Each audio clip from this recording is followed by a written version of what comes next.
All right, let's dive right in. Today, we are unpacking one of the single most important papers in the entire history of AI. It's from 2017, and it's called Attention is All You Need.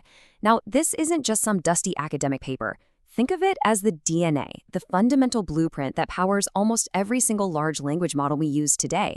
We're talking ChatGPT, Gemini, all of them. So, what was the big idea that changed everything? Let's get into it. So, to really get why this paper was such a game changer, we have to understand the huge problem that everyone in AI was stuck on. For years, researchers were just banging their heads against this wall, asking this one fundamental question. How do you teach a computer to do more than just read words?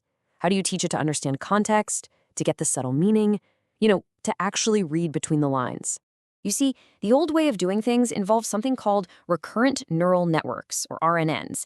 And the best way to imagine how an RNN works is to picture yourself reading a book, but you're only allowed to look at it through a tiny little peephole, one single word at a time.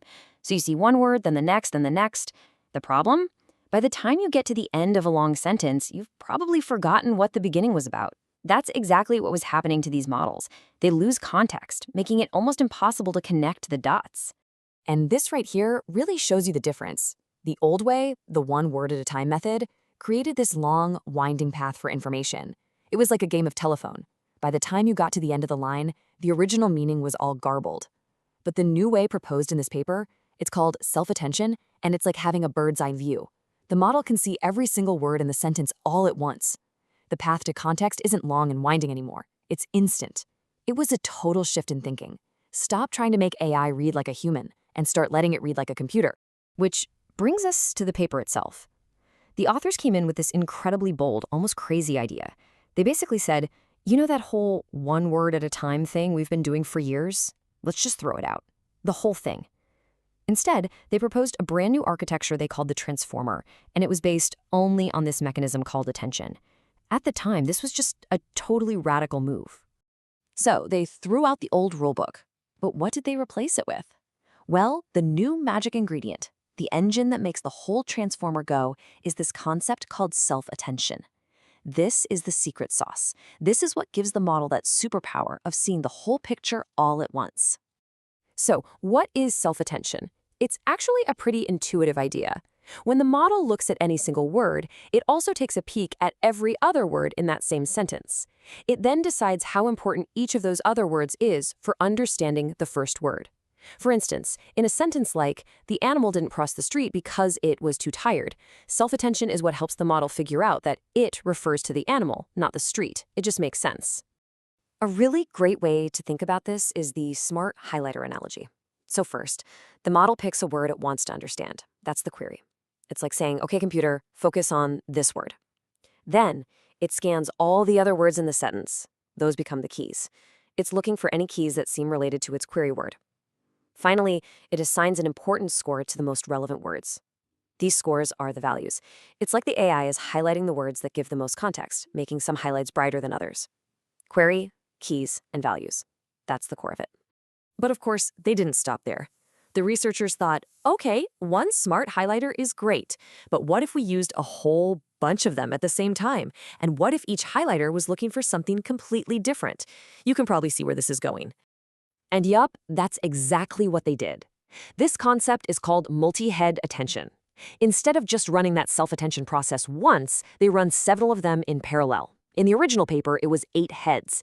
It's literally like giving the AI 8 different colored highlighters. Maybe the blue one tracks grammar, the green one focuses on who did what to whom, and the yellow one looks at the overall vibe of the sentence.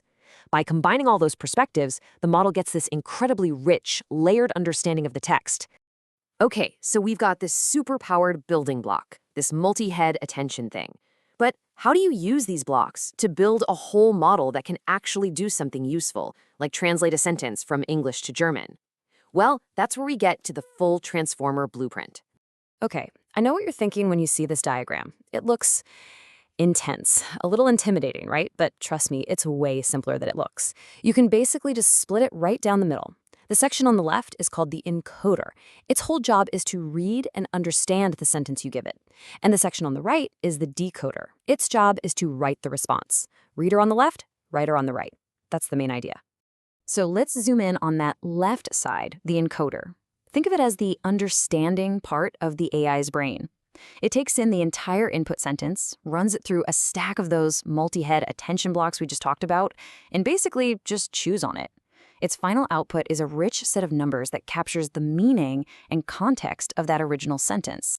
Then, the encoder passes that numerical understanding over to the right side, the decoder. The decoder's job is to be the writer. It looks at the meaning it was given and starts generating the output sentence, one word at a time. And here's the really clever part. As it's writing, it's constantly paying attention to two things. First, the original meaning from the encoder, to stay on track, and second, the words it has already written, to make sure the new sentence is coherent.